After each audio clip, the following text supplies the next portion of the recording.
They told me not to come. Not with anger. Not with tears. Just that practiced casual tone my mother uses when she's already decided something. Marcus, maybe it's better if you sit this one out. Your sister's day, you know. Less complicated. I didn't argue. I'd stopped arguing years ago. What I did instead was check my bank account, scroll through 2 years of transfer receipts, and quietly cancel every outstanding payment tied to that wedding. The venue deposit, the catering balance, the photographer's final invoice, the floral arrangements, even the transportation shuttle they booked for out-of-town guests. Gone. All of it. Because if I wasn't family enough to stand in the garden, I wasn't bank enough to pay for the roses. Before we jump back in, tell us where you're tuning in from. And if this story touches you, make sure you're subscribed because tomorrow, I've saved something extra special for you. I'm Marcus Chen. I'm 32 years old. I built a software development company from a laptop in my studio apartment and turned it into something that employs 43 people across 3 states. I'm good at solving problems, scaling systems, keeping things running when everyone else has clocked out. For the last 8 years, I've also been something else to my family. The safety net. The fallback plan. The one who pays when no one else can. And apparently, the one who doesn't get a seat at his own sister's wedding. Didn't start that way. None of it ever does. It started with Kevin, my younger brother, needing books for his sophomore year. Just textbooks, Marcus. I'll pay you back. I handed over $400. He never mentioned it again. Then it was Dad's truck. Transmission blew on the highway. Mom called me at work, voice tight with worry. We don't have that kind of cash right now. Could you? I could. So I did.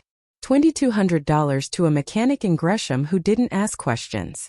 Then it was Rachel, my older sister, the golden child. She'd gotten into a graduate program but needed help with her deposit.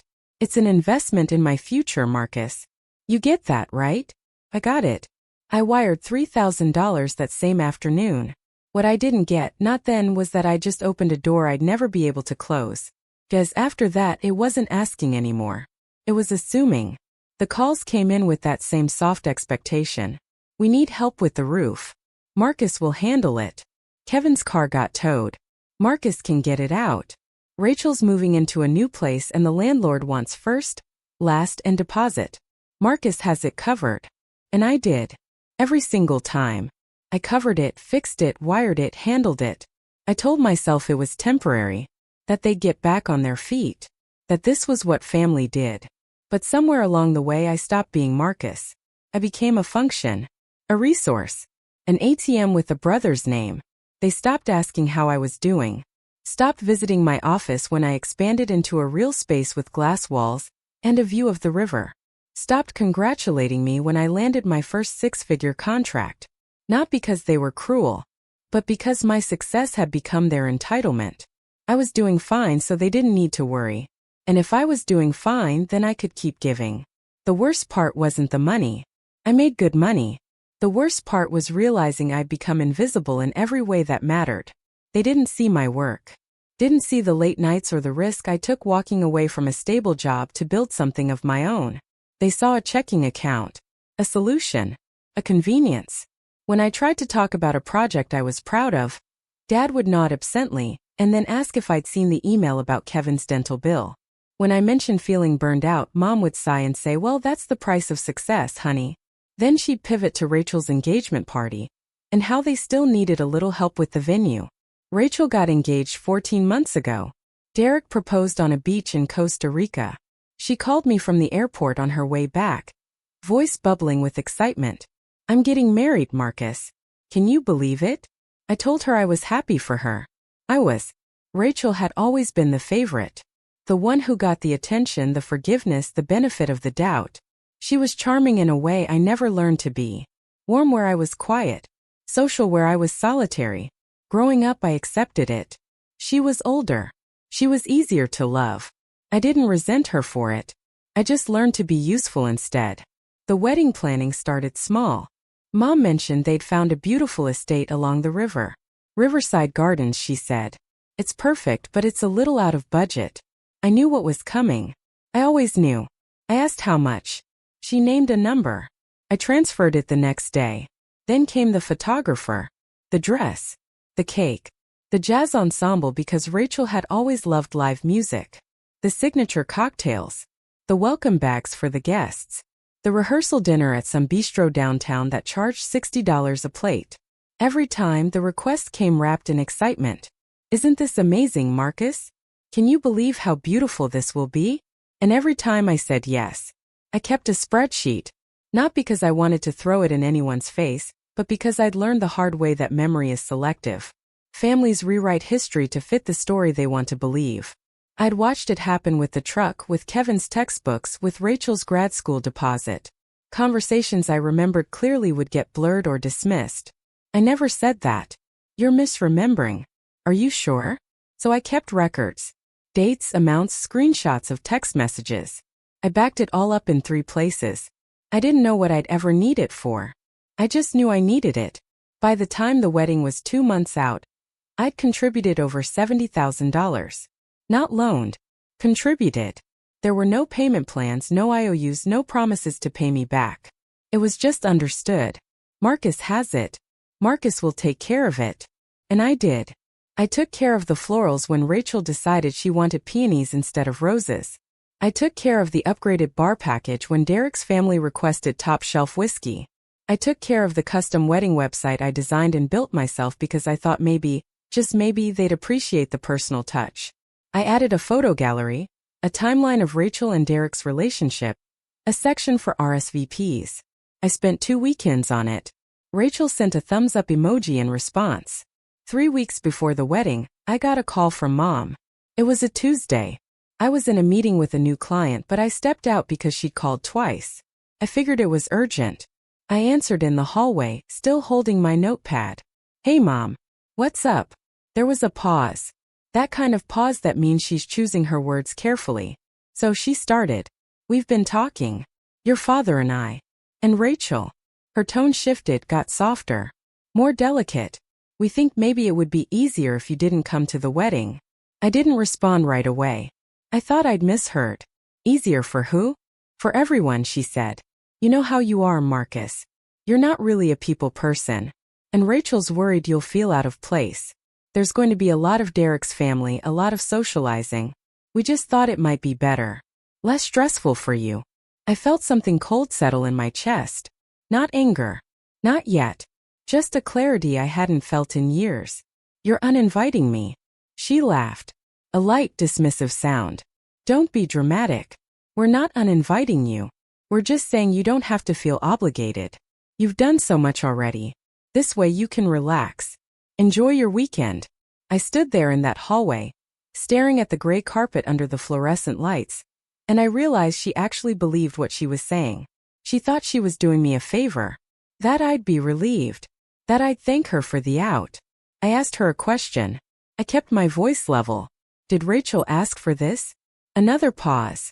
We all agreed, Marcus. It's what's best. I nodded even though she couldn't see me. Okay. That was all I said. I hung up. I walked back into the meeting. I closed the deal. And then I went back to my office, opened my laptop, and began systematically pulling every dollar I'd ever committed to that wedding. The first thing I did was call the venue. I identified myself, provided my confirmation number, and informed them I needed to cancel the outstanding balance on my card. The coordinator, a woman named Angela, sounded confused. Cancel? Mr. Chen, the wedding is in 3 weeks. We've already... Preparing and narrating this story took us a lot of time, so if you are enjoying it, subscribe to our channel. It means a lot to us. Now back to the story.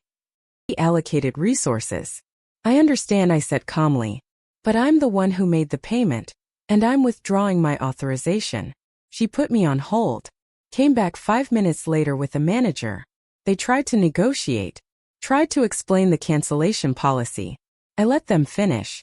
Then I said, check your contract. The deposit is non-refundable. I'm not asking for the deposit back. I'm stopping the final payment. There's a difference. They put me on hold again. I waited. I had time. When they came back, their tone had changed. We'll need to reach out to the other party.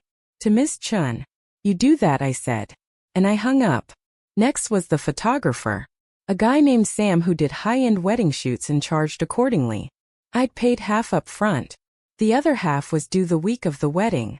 I sent him an email. Professional. Polite. Withdrawing my portion of the payment. He replied within the hour asking if there was a problem. I didn't answer. The caterer was next. Then the florist. Then the jazz ensemble. One by one, I contacted every vendor I personally contracted and paid. I didn't cancel the services. I just removed my financial backing. Let them figure it out. Took 4 hours. When I was done, I sat back in my chair and stared at my screen. My phone was still on silent. No messages. No missed calls. They didn't know yet. I poured myself a drink. Whiskey neat. I don't usually drink alone, but that night felt like an exception. I didn't feel victorious.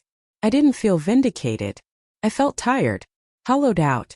Like I'd been carrying something heavy for so long I'd forgotten it was there until I finally set it down. The next morning my phone exploded. 17 missed calls by the time I woke up. A dozen texts. 3 voicemails. All from Mom. The messages escalated from concerned to confused to panicked. Marcus, call me. Marcus, what's going on? The venue called. They said you canceled. This has to be a mistake. Call me right now. I didn't call. I got dressed, made coffee, went to the office. My assistant Jamie asked if I was okay.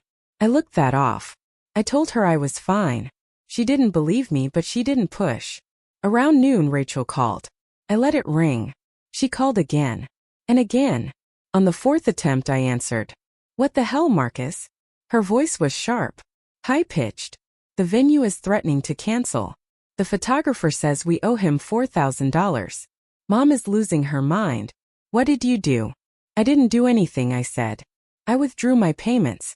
There was a beat of silence. You what? I repeated myself. Slowly. I withdrew my payments. You told me I didn't need to come to the wedding. I figured that meant you didn't need my money either. She exploded. Are you kidding me right now? You're going to sabotage my wedding because your feelings are hurt? This is insane, Marcus. This is childish. I stayed quiet. Let her vent. When she finally paused for breath, I said, You uninvited me, Rachel. You and Mom and Dad sat down and decided I wasn't worth a seat. So I decided your wedding wasn't worth my bank account. It's simple math. She sputtered. Tried to backtrack. We didn't uninvite you. We just thought I know what you thought. I interrupted. You thought I'd keep paying and stay quiet. You were wrong. She hung up. 10 minutes later, Dad called. His voice was low. Controlled. Dangerous. You need to fix this. Now. I leaned back in my chair. No, I don't. Boy, don't test me. You're going to make this right, or so help me, I will never forgive this. I smiled. It wasn't a happy smile. Dad, you stopped seeing me as your son years ago. I'm just returning the favor. And I hung up on him. Felt better than it should have. The calls kept coming. Kevin tried next. Then one of Rachel's bridesmaids. Then Derek's mother, who I'd never even spoken to before. Everyone had the same message. Fix this. Make it right. Think about Rachel. Think about the family. No one said we're sorry. No one said we were wrong. They just wanted me to fold. To come back in line. To be the Marcus they needed instead of the one I'd become. That evening I got an email from a lawyer. Not mine. Theirs.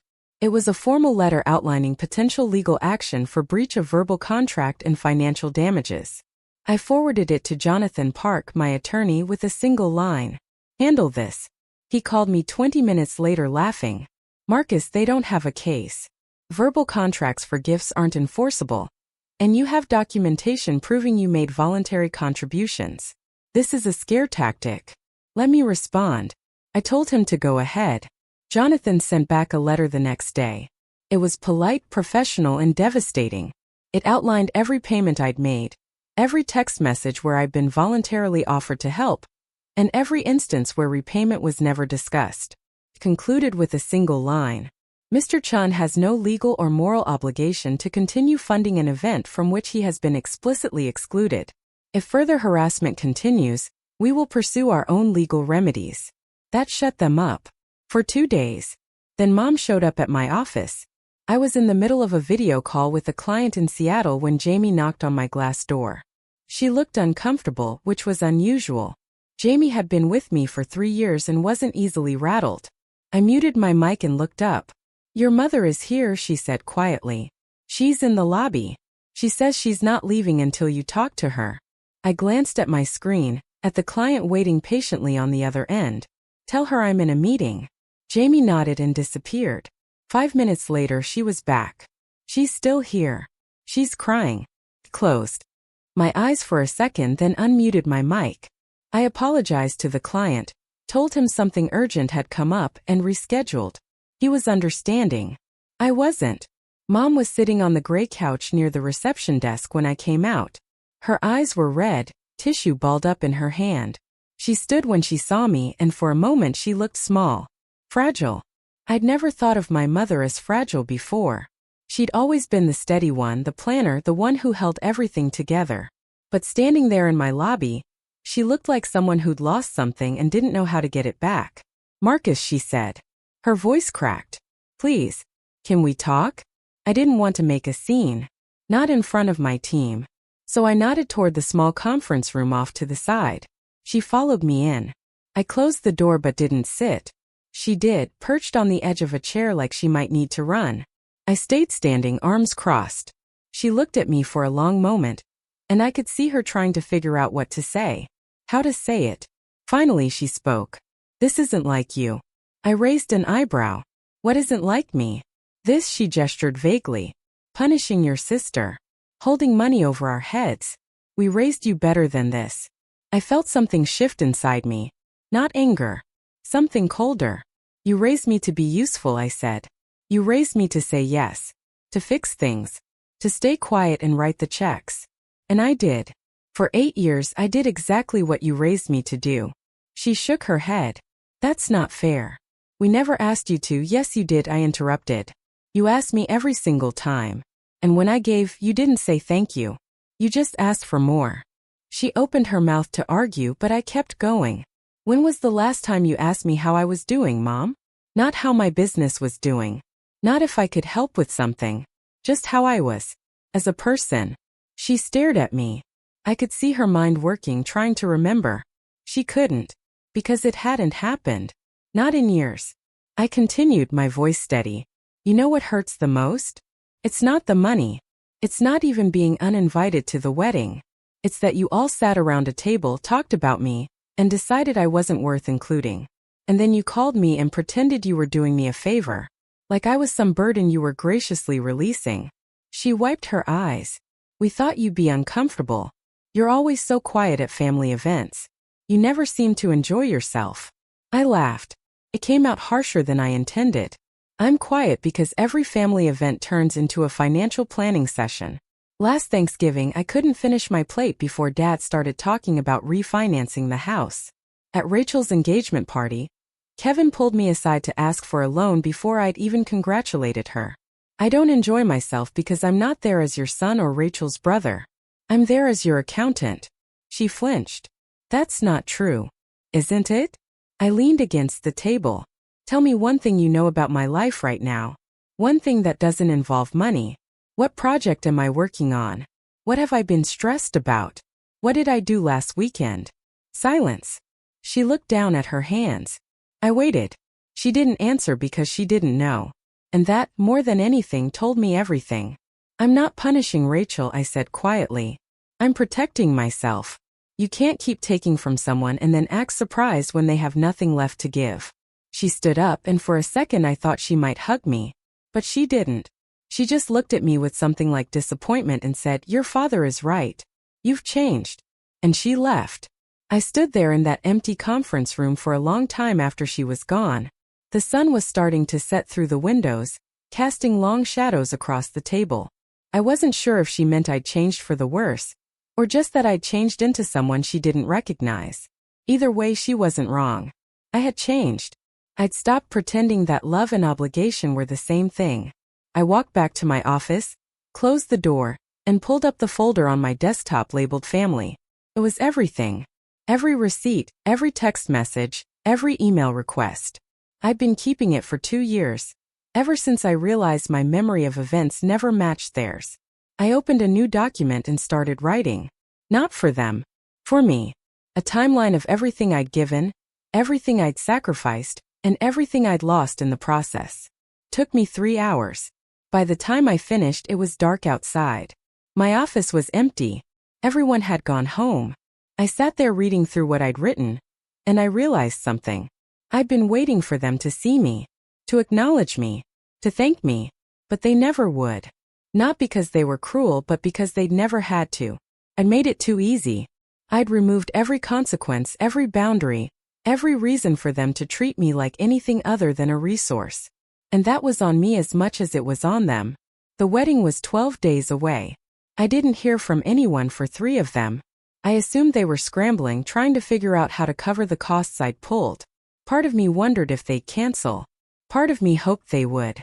Not out of spite, but because maybe then they'd understand what I'd been carrying. But on the 4th day, I got a text from Kevin. "Can we meet? I need to talk to you." No preamble.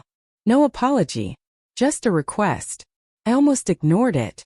But curiosity got the better of me. I replied. "When and where?"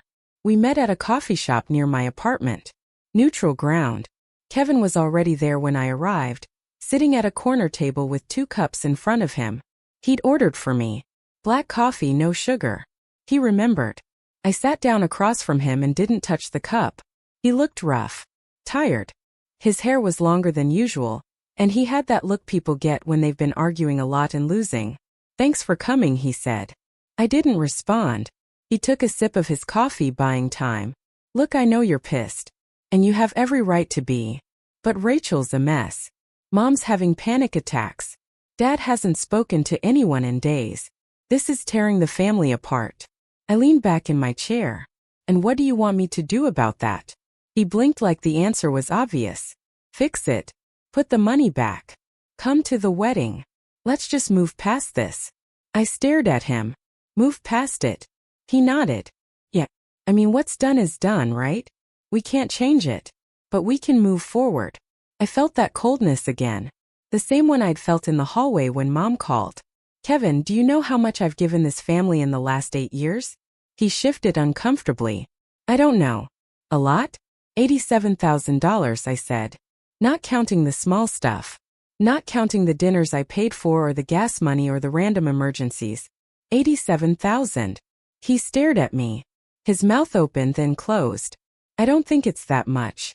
I pulled out my phone, opened the spreadsheet and turned it toward him. "Scroll." He did. Slowly. I watched his face change as he went through it. The truck. The textbooks. Rachel's deposit. The roof. His car. The wedding. Line after line after line. When he finally looked up, he looked sick. "I didn't know." "I know you didn't," I said. "None of you did. As I never made you. I just kept saying yes.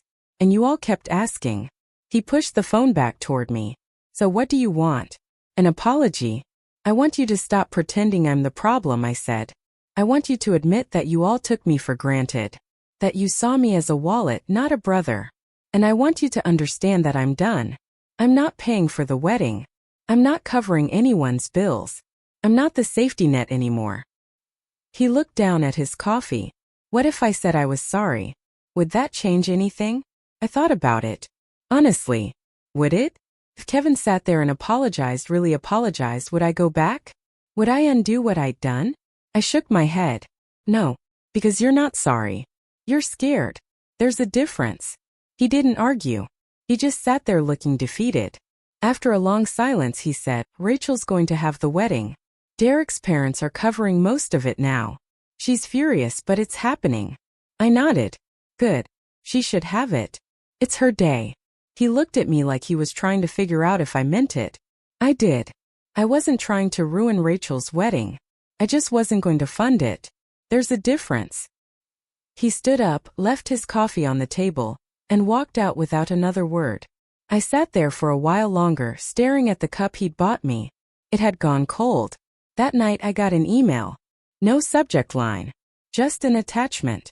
I almost deleted it without opening, assuming it was something from their lawyer again. But the sender was Rachel. I hesitated, then clicked. It was a photo. The 2 of us as kids, maybe 8 and 10 years old. We were at the coast, standing in front of a tide pool.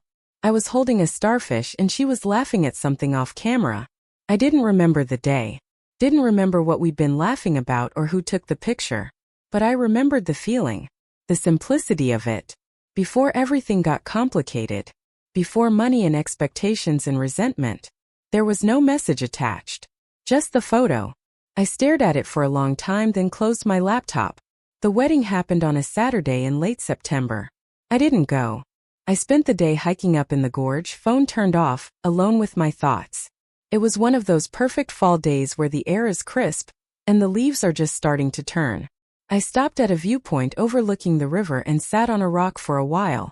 I thought about Rachel walking down the aisle in a dress I'd paid for. About my parents sitting in chairs I'd rented. About a band playing songs I'd funded. And I felt nothing. Not anger, not sadness. Just distance. When I got back to my apartment that evening, I turned my phone back on. 23 messages. I didn't read them. I took a shower, made dinner, and watched a movie I'd been meaning to see for months. It was a quiet night. Peaceful even.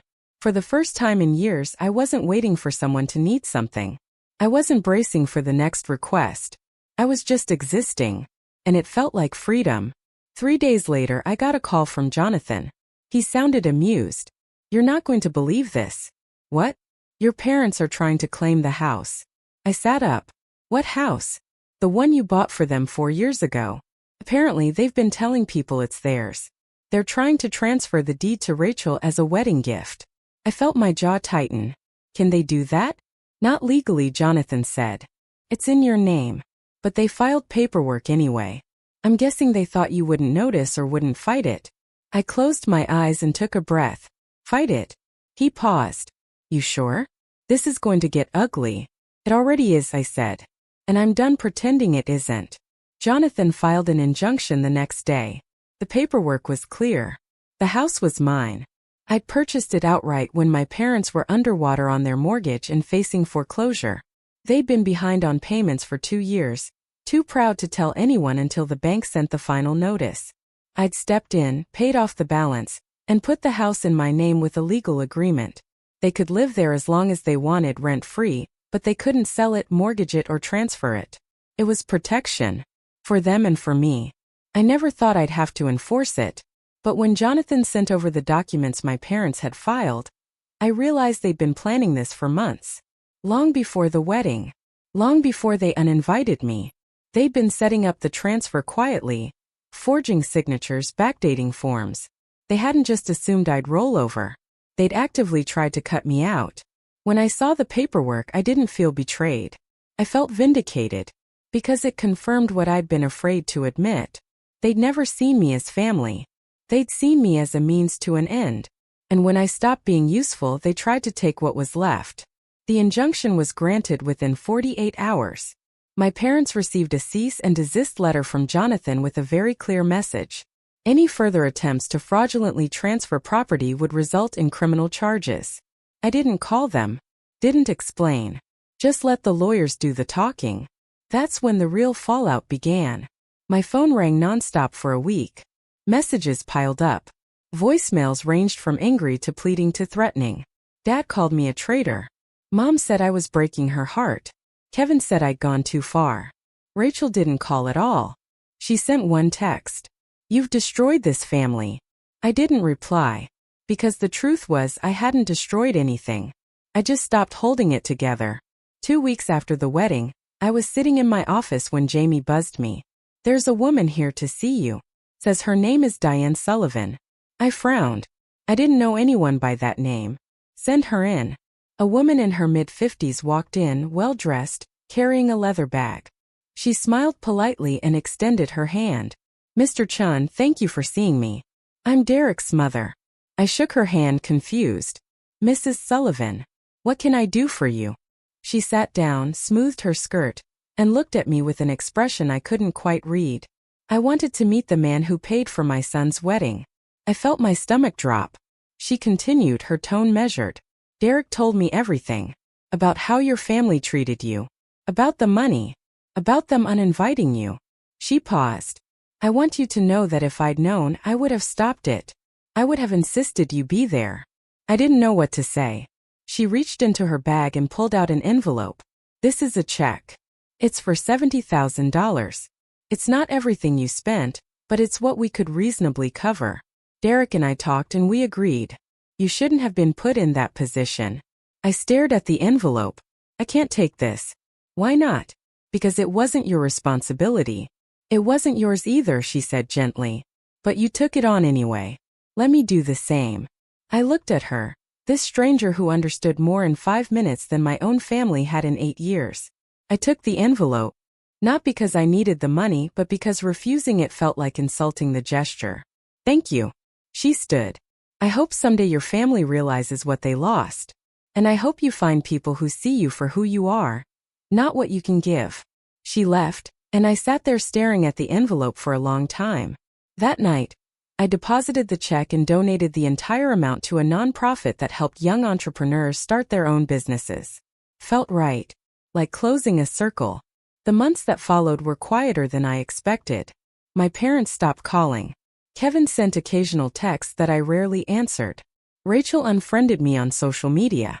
I heard through mutual acquaintances that she and Derek had moved into a condo downtown, that Mom had taken a part-time job at a bookstore, that Dad was talking about selling the house. Except he couldn't, because it wasn't his to sell. I didn't gloat, didn't feel victorious.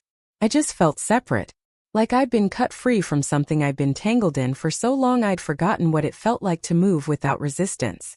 I started seeing a therapist, not because I was falling apart but because I wanted to understand how I'd let it get that far. Dr. Patel was patient, insightful, and didn't let me off easy. She asked hard questions. Why did you keep giving? What were you hoping to earn? When did obligation become identity? I didn't have good answers at first, but over time I started to see the pattern. I'd been trying to prove I was worth keeping, that if I gave enough, sacrificed enough, they'd see me, love me, choose me. But the opposite happened. The more I gave, the less they valued it. Because people don't appreciate what costs them nothing. One session, Dr. Patel asked me if I regretted what I'd done. Walking away. Pulling the money. I thought about it. Really thought about it. No, I said. I regret how long it took. She nodded. That's growth. I started rebuilding. Not my life, that was already solid, but my sense of self. I reconnected with old friends I'd lost touch with. I took a weekend trip to the mountains just because I wanted to. I said no to things without feeling guilty. I said yes to things without calculating the cost. I remembered what it felt like to be a person, not a function. And slowly, the weight I'd been carrying started to lift. 6 months after the wedding, I ran into Kevin at a grocery store. It was awkward. He was in the produce section and I was grabbing coffee. We made eye contact across the aisle. He hesitated, then walked over. Hey. We stood there for a second, neither of us sure what to say. He looked different. Older maybe. Or just tired. How have you been? Fine, I said. You? He shrugged. Getting by. He shifted his weight, glanced at his cart. Look, I know things are weird. But I just wanted to say I get it now. Why you did what you did. I didn't ask him to elaborate. Didn't need to. Thanks. He nodded. Maybe we could grab coffee sometime. Talk. Maybe, I said. But I didn't mean it, and I think he knew. We said awkward goodbyes and went our separate ways. I didn't feel sad about it. Just neutral. Like running into someone you used to know. A year after the wedding, I got a letter in the mail. Handwritten. From Rachel. I almost threw it away without opening it. But curiosity won. I sat down at my kitchen table and read it. It was 3 pages long. She didn't apologize, not directly. But she acknowledged things. She said she'd been selfish. That she'd taken me for granted. That she'd let Mom and Dad's expectations shape how she saw me. She said Derek's mother had told her what she'd done, giving me that check, and that it had made her realize how little she'd ever given back. She didn't ask for forgiveness. Didn't ask me to come back. Just said she hoped I was doing okay. That she missed me. That she was sorry. I read it twice. Then I folded it up and put it in a drawer. I didn't write back. Not because I was angry, but because I didn't know what to say. Sorry doesn't rebuild what's been broken. It just acknowledges the damage. And sometimes that's not enough. I thought about that photo she'd sent. The 2 of us as kids by the tide pool. I wondered if she remembered that day. If she remembered who we used to be before everything got complicated. Maybe she did. Maybe that's why she sent it. Or maybe she was just trying to remind me of a version of us that didn't exist anymore. Either way, I didn't need to go back. I'd spent too long trying to be someone I wasn't so they'd love the person I was. And it never worked. So I stopped. I let go of the idea that family meant unconditional sacrifice. I let go of the belief that love required me to disappear. And I started building a life where I wasn't invisible. Where my worth wasn't measured in deposits and transfers. Where I could exist without apologizing for taking up space. It wasn't easy. Some days I still felt the pull. The old instinct to fix things, to smooth things over, to make myself small so everyone else could be comfortable. But I didn't give in. Because I'd learned the hard way that you can't save people who don't want to be saved. And you can't make people see you if they've decided you're not worth looking at. So I moved forward. I grew my business. I traveled.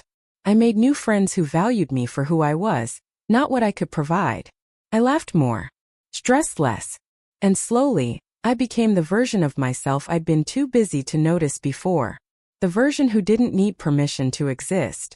Who didn't need validation to feel whole. Who didn't need a family that saw me as a checkbook to know I was worth more than that. And that, more than anything, felt like coming home. 18 months after the wedding that never included me, I was sitting in a boardroom in downtown Seattle closing the biggest deal of my career.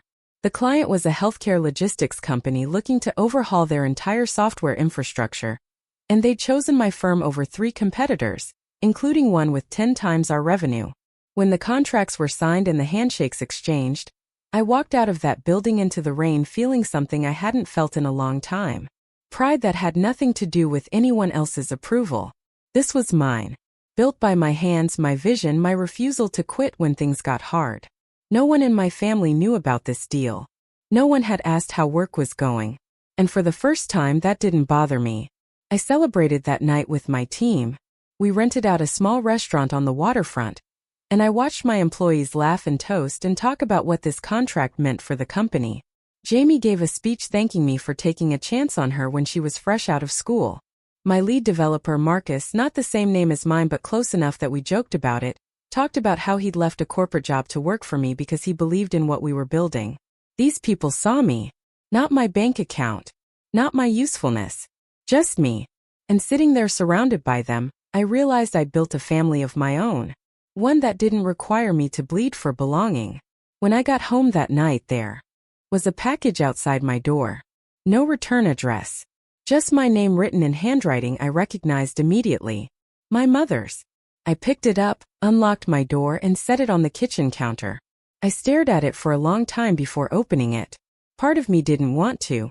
Part of me knew that whatever was inside would complicate the piece I'd found. But I opened it anyway. Inside was a photo album. Old, worn at the edges, the kind with the plastic sleeves that crinkle when you turn the pages. There was a note on top, folded in half. I opened it. Marcus, I found this in the attic. I thought you might want it. I've been doing a lot of thinking lately. About the choices I made. About the things I said and didn't say. I'm not asking for forgiveness. I just wanted you to have this. Mom. I set the note aside and opened the album. The first page was a photo of me as a baby, maybe 6 months old, sitting in a high chair with food all over my face. My father was in the background laughing. I didn't remember ever seeing him laugh like that. Not at me. Not in years. I turned the page. More photos. Me learning to ride a bike. Me at my first science fair with the volcano project.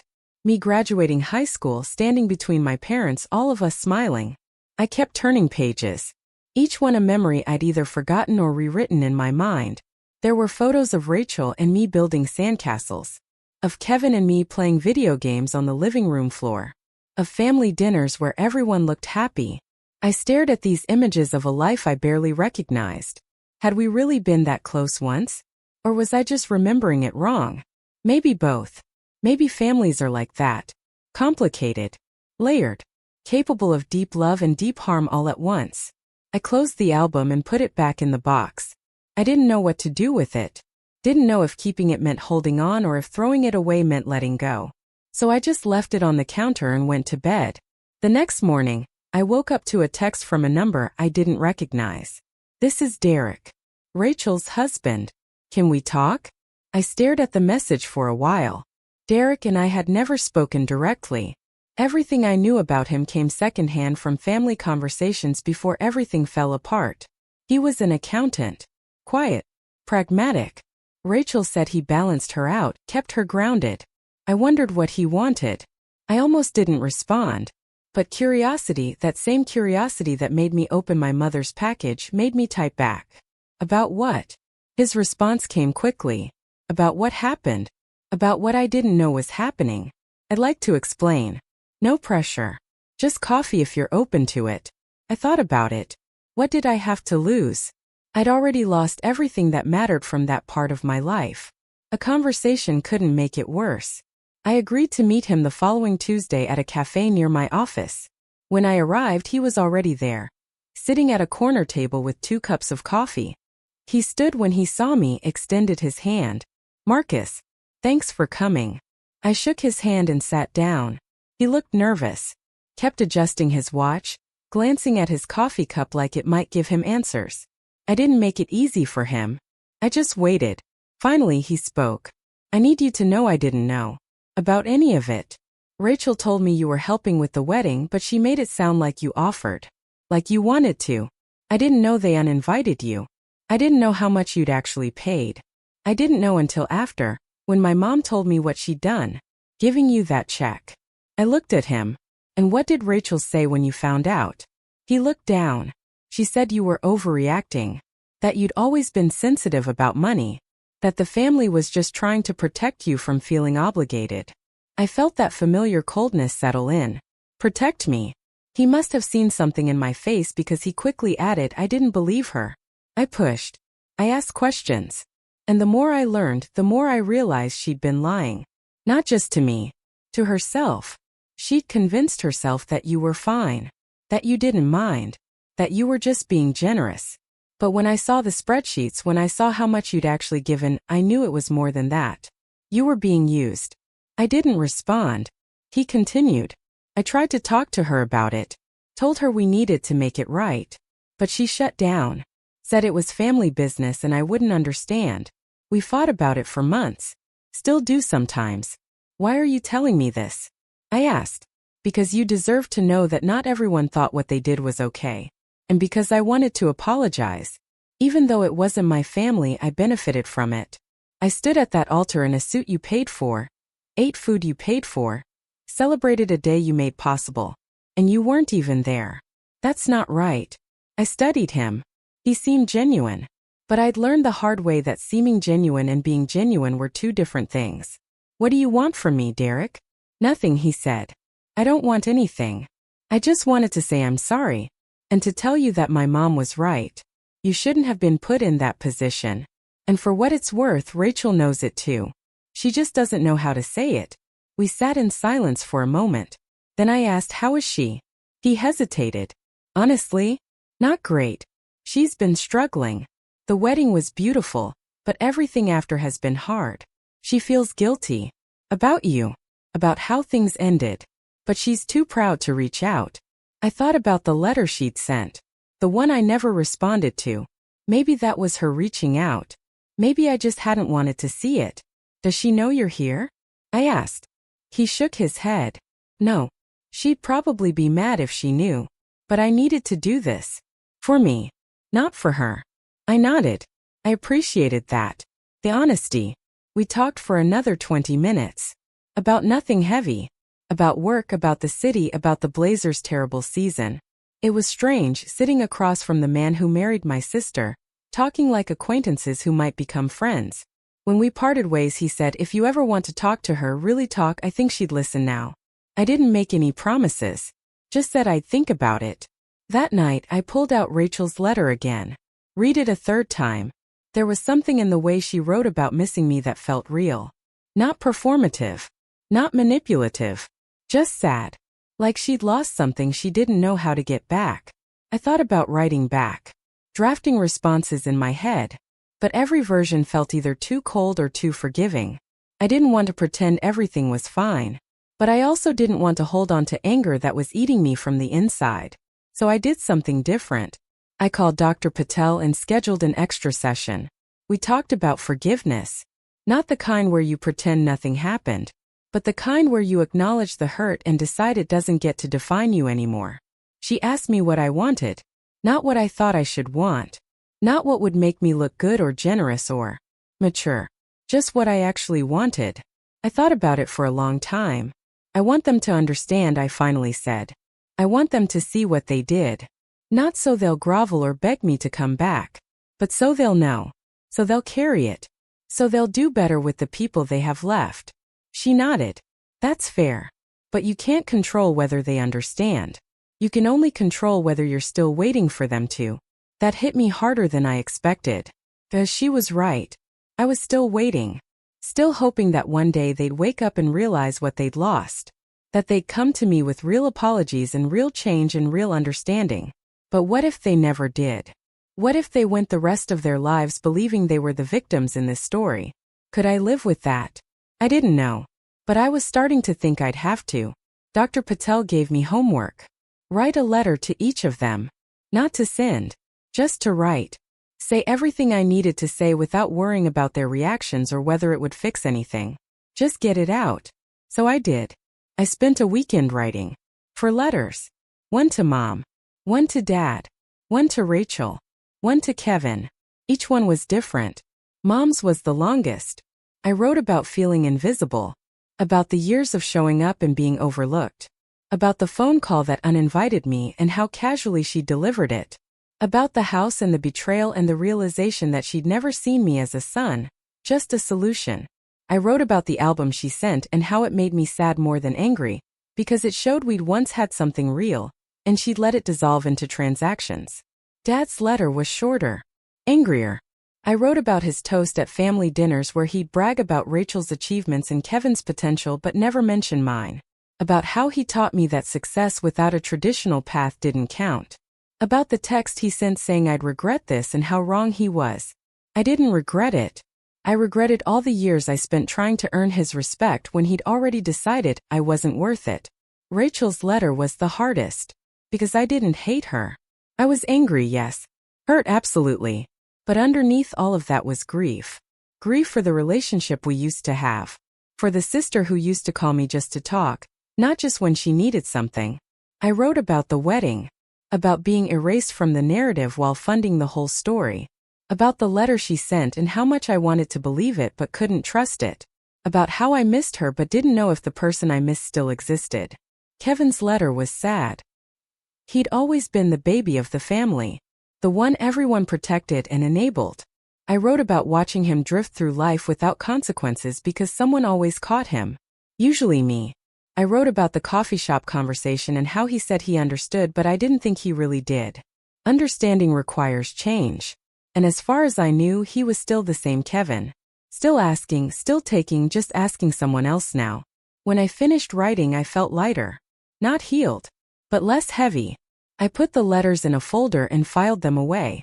I didn't need to send them. They'd already served their purpose. They helped me say what I needed to say, even if no one else would hear it. 2 years after the wedding, I was invited to speak at a tech conference in San Francisco. It was a big deal.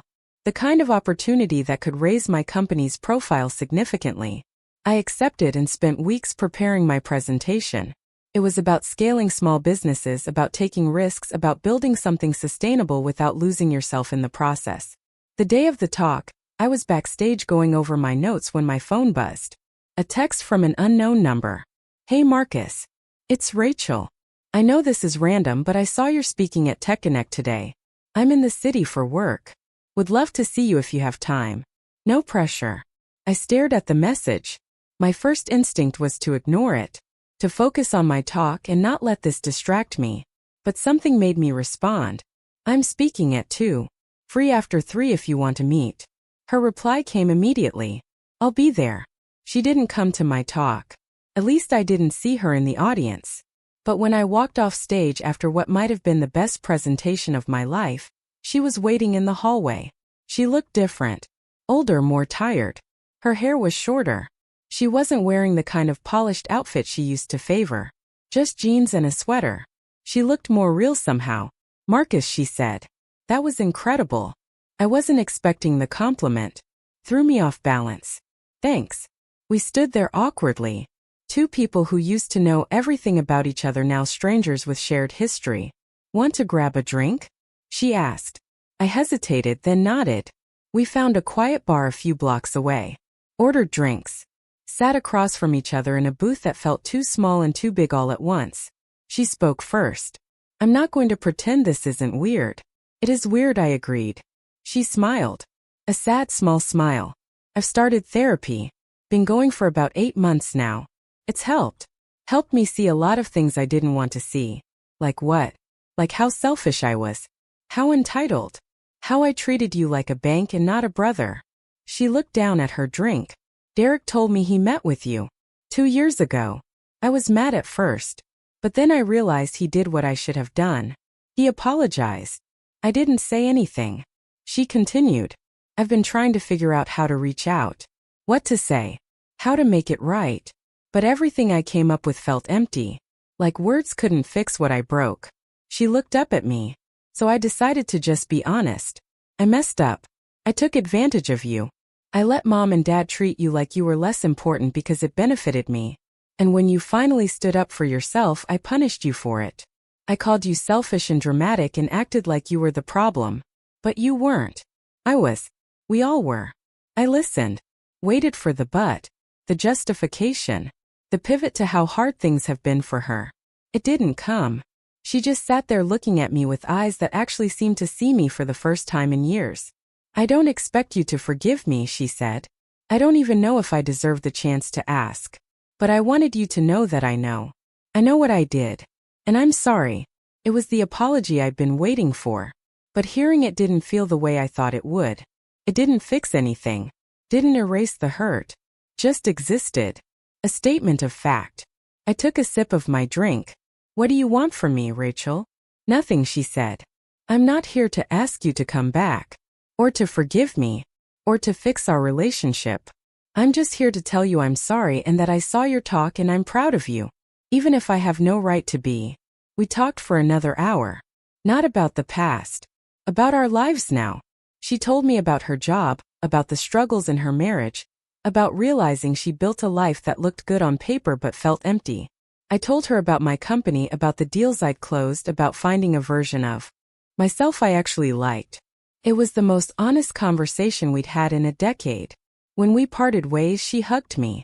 It was brief. A little stiff. But real. Take care of yourself, Marcus, she said. You too, I replied. I didn't know if we'd ever be close again. Didn't know if I even wanted that. But walking away from that bar, I felt something shift. Not forgiveness exactly. But acceptance. Acceptance that people are complicated. That they can hurt you deeply and still love you in their broken way. That you can acknowledge the damage without letting it define you. I flew home the next day. Went back to work. Back to my life. The life I'd built without them. And it was enough. More than enough. It was mine. 3 years after the wedding, my company hit a milestone. 50 employees. 10 million in revenue. An office space that didn't feel like we were playing dress up in a borrowed suit. We threw a party. Invited clients, partners, friends. I gave a speech thanking everyone who'd helped build this. Jamie. My developers. My early clients who took a chance on an unknown firm. I didn't mention my family. Not because I was bitter. But because they hadn't been part of this story. This success was mine. Built on my terms. Without their approval or their money or their validation. And that made it sweeter than any version that included them ever could have been. At the end of the night, after everyone had left and I was cleaning up, I found myself thinking about that day at the coffee shop with my mom. When she asked if I regretted what I'd done, I'd said no then. And I still meant it now. I didn't regret walking away. I didn't regret pulling my money. I didn't regret setting boundaries that protected me even when they hurt other people. Because the alternative was disappearing. And I'd done that for too long already. I locked up the office and walked to my car.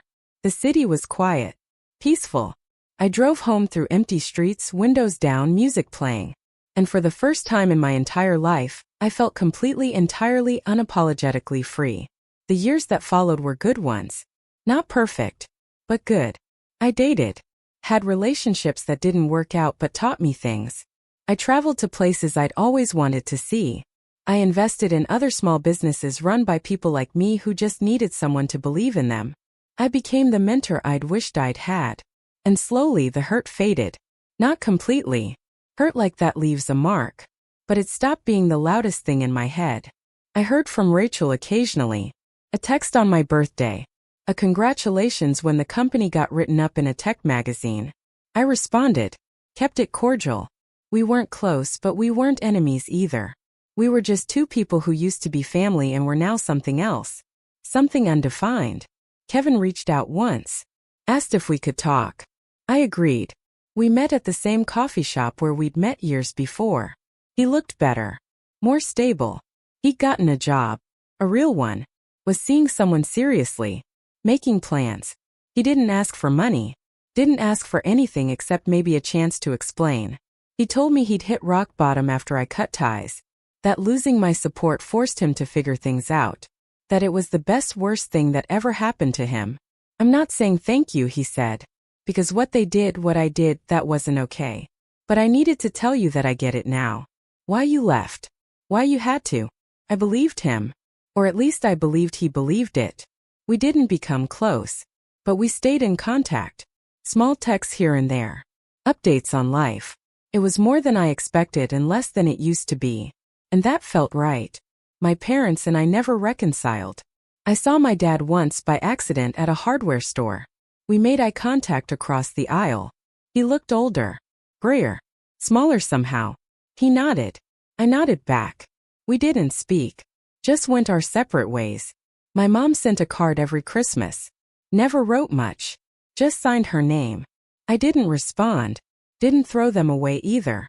Just filed them in a drawer with all the other pieces of a past I'd moved on from but couldn't quite forget. 5 years after the wedding, I stood in my office looking out at the city and thought about how different my life looked. How different I felt. I wasn't angry anymore. Wasn't bitter. I built something real. Something mine. Something that didn't require me to shrink or sacrifice or disappear. I thought about the version of myself who used to say yes to everything, who measured his worth by how useful he could be, who believed that love required endless giving. And I felt sorry for him. Not in a pitying way, but in a compassionate way. He was doing the best he could with what he knew. He just didn't know yet that he was allowed to stop. I'd learned that boundaries aren't cruel. That walking away isn't selfish. That protecting yourself doesn't make you a bad person. It makes you a person.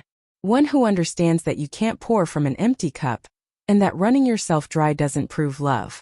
It just proves you're willing to disappear. And I wasn't willing anymore. I existed now. Loudly. Unapologetically.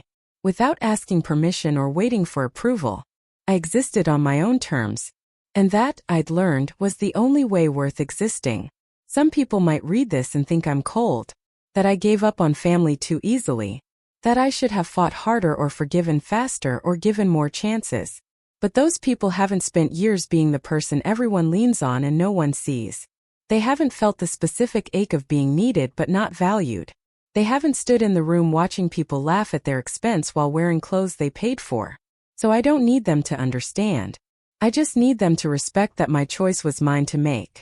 And I made it. Not out of spite. Not out of revenge. But out of survival.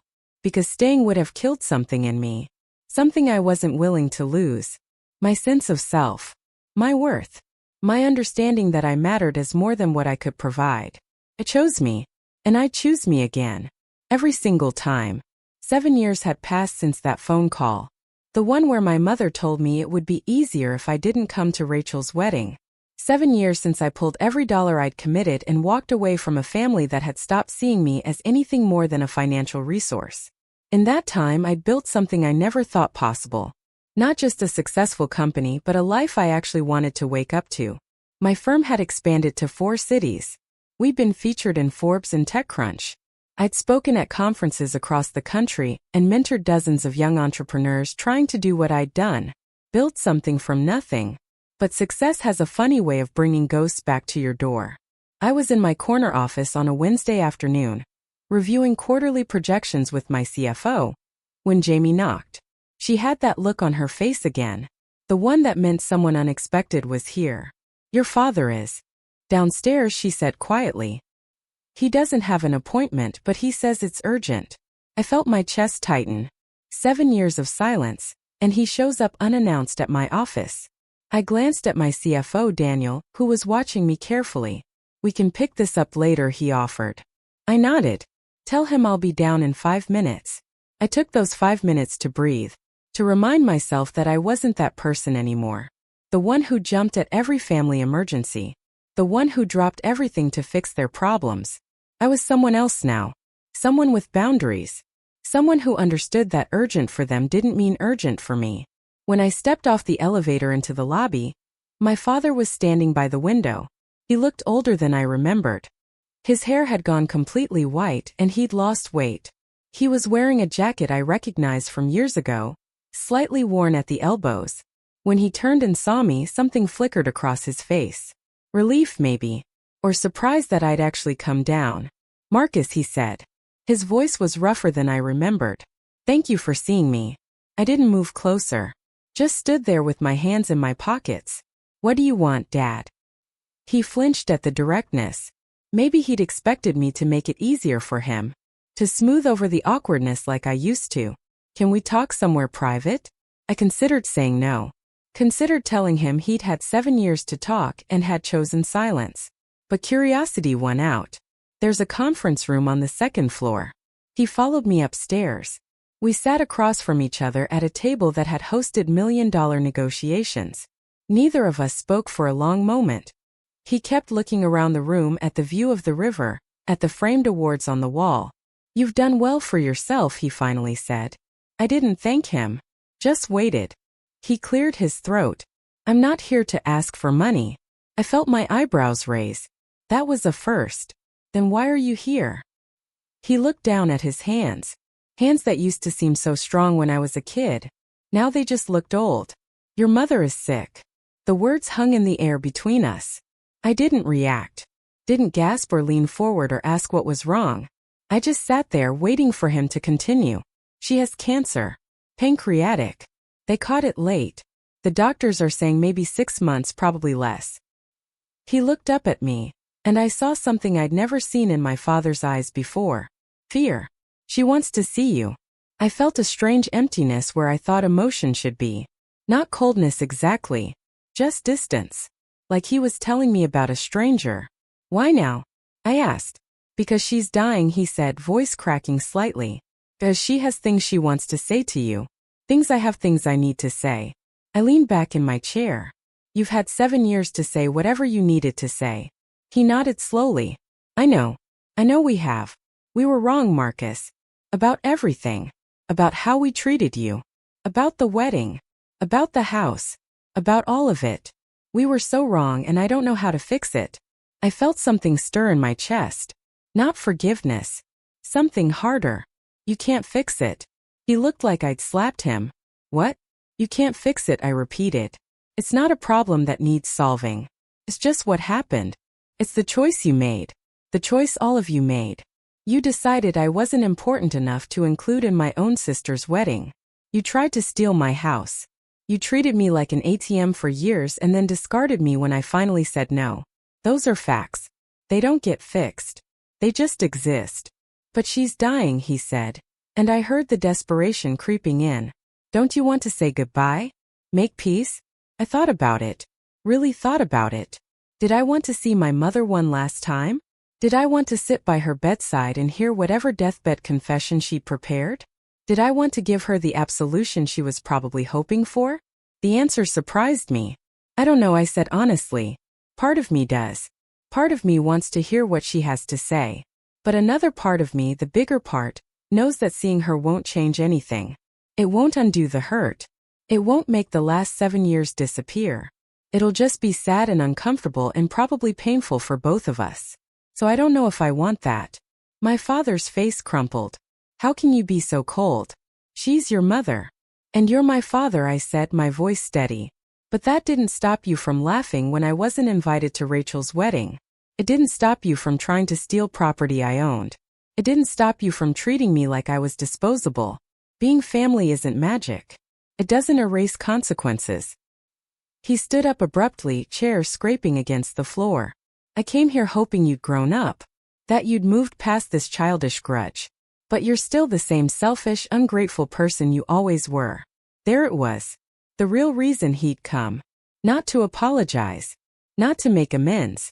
But to blame me one more time for not being who they needed me to be. I stood up too calm, controlled. I'm not the same person, Dad. I'm better. I'm healthier. I'm successful. I'm surrounded by people who value me. And I got here by cutting out the people who didn't. Including you. He stared at me, breathing hard. When she's gone, you're going to regret this. Maybe, I said. But that's my burden to carry, not yours. Now if you'll excuse me, I have a meeting. I walked to the door and opened it. He stood there for another moment like he was waiting for me to crack. To change my mind. When I didn't, he walked past me without another word. I went back to my office and closed the door. Sat down at my desk and stared at nothing for a long time. Jamie knocked eventually. You okay? Not really, I admitted. But I will be. That night I called Dr. Patel. Had an emergency session over the phone. She listened while I told her everything. The visit. The news about my mother. My father's anger. When I finished, she asked me the question I'd been avoiding. What do you feel? I thought about it. Sad. Guilty. Relieved. Angry. All of it at once. That's normal, she said. Grief is complicated even when the relationship was complicated. Especially then. Do you think I should see her? That's not a question I can answer for you, she said. But I can ask you this. If you do see her, what are you hoping will happen? What do you need from that conversation? I didn't have an answer. I think that's okay too, she continued. You don't have to decide right now. You don't have to decide at all if you don't want to. Whatever choice you make it for you. Not for her. Not for your father or your siblings. For you. We talked for another hour. By the time we hung up, I didn't feel better exactly. But I felt clearer. I spent the next few days wrestling with the decision. Part of me wanted to be the bigger person. To show up and let her say whatever she needed to say. To prove I wasn't as cold as my father claimed. But another part of me, the part that had spent years learning to protect itself, knew that going back might undo the healing I'd worked so hard to achieve. 3 days after my father's visit, I got a text from Rachel. Dad told me he went to see you. I'm sorry he ambushed you like that. If you want to talk, I'm here. No pressure. I stared at the message for a long time before responding. How is she? Weak. In pain. Scared. She's been asking for you. What does she want to say? Rachel's response took a few minutes. I don't know exactly. But I think she wants to apologize. Actually apologize. Not the half apologies we're used to. I set my phone down. Picked it up again. Typed and deleted several responses before settling on one. I need time to think about it. Her reply was immediate. I understand. Take all the time you need. Just know that it would mean a lot to her. And to me. Even if you only come once. I didn't respond. Instead, I called Derek. We'd stayed in loose contact over the years. Nothing deep but friendly. He answered on the second ring. Marcus. Hey. I heard Dad showed up at your office. He did. How are you holding up? I asked. He sighed. It's hard. Watching someone die is always hard. Even when the relationship was complicated. Is Rachel okay? She's managing. Trying to be strong for everyone. You know how she is. I did know. Rachel had always been the fixer in her own way. The one who tried to hold everyone together, even when everything was falling apart. It's one of the reasons we'd clashed so much. We both tried to solve problems just in different ways. Can I ask you something? I said. Of course. Do you think I should go see her? Silence on the other end. Then honestly, I think that's entirely up to you. If you go and it helps you find closure, great. If you don't go and you're at peace with that decision, also great. But if you go because you feel obligated or guilty, it's going to eat at you. And if you don't go and you regret it later, that'll eat at you too. So the real question is, which regret can you live with better? That hit me. Which regret could I live with? The regret of going and reopening wounds? Or the regret of not going and always wondering what she might have said? I didn't know. I thanked Derek and hung up. That weekend I drove out to the coast. Same beach where that photo of Rachel and me had been taken all those years ago. I walked along the shore, hands in my pockets watching the waves crash against the rocks. I thought about my mother. About the woman who raised me, who taught me to read and helped me with homework and cheered at my soccer games. That version of her had existed once. Before the expectations and the disappointments and the slow transformation of love into transaction. Could I separate those two versions? The mother I'd had and the mother I'd lost? Or were they always the same person, just showing different faces depending on what served her? I sat on a piece of driftwood and watched the sun start to set. Pulled out my phone and opened the Photos app. Scrolled back years until I found it. The picture my mother had sent. Me and Rachel by the tide pool. Two kids who didn't know yet how complicated everything would become. I stared at that photo for a long time. Then I made my decision. I called Rachel. Are you free tomorrow? I need to see her. She let out a breath. Yes. Yes, of course. Come by around 2. She's usually more alert then. I hung up before I could change my mind. The next day, I drove to my parents' house. The house I'd bought. The one they tried to give away. It looked smaller than I remembered. The paint was chipping on the shutters. The garden my mother used to tend was overgrown. I sat in my car for 10 minutes, hands on the steering wheel, debating whether to go through with it. Finally, I got out. Rachel opened the door before I could knock. She looked exhausted, worn down in a way that made her seem older than her years. Thank you for coming, she said quietly. She's in the bedroom. Dad's at the store. Kevin's at work. Just us. Good, I said. I didn't want an audience for this. I followed Rachel down the hallway. The house smelled different. Sterile. Like hospitals and medicine. She stopped outside a closed door. She knows you're coming. Just be gentle. She's really fragile. I nodded. Rachel opened the door and I stepped inside. My mother was in bed, propped up by pillows. She looked nothing like the woman I remembered. She'd always been small, but now she seemed tiny. Shrunken. Her skin was pale, almost translucent. Her eyes were closed. Mom, Rachel said softly. Marcus is here. My mother's eyes opened slowly. When she saw me, tears immediately started falling. Marcus. Her voice was weak, barely above a whisper. I'll give you two some privacy, Rachel said, and slipped out of the room. I stood there awkwardly, not sure where to go or what to do. My mother patted the bed beside her. Sit, please. I pulled a chair closer instead. Kept the distance. She noticed but didn't comment. Thank you for coming. I didn't know if you would. I almost didn't, I said honestly. She nodded weakly. I deserve that. You deserve a lot worse than that, actually. She closed her eyes for a moment. When she opened them again, there was something raw in her expression. I've had a lot of time to think. Lying here. Too much time. And I keep coming back to the same thing. I failed you. Not just at the wedding. Before that. For years. I taught you that your value was in what you could provide. That love was conditional. That you had to earn your place in this family. And that was wrong. So deeply wrong. I felt my throat tighten but kept my voice steady. Why did you do it? She was quiet for a long moment. I don't know. Honestly, I don't know. Started so small. You were always so capable. So independent. You didn't need us the way Rachel and Kevin did. Or at least that's what I told myself. It was easier to focus on them because they needed more help.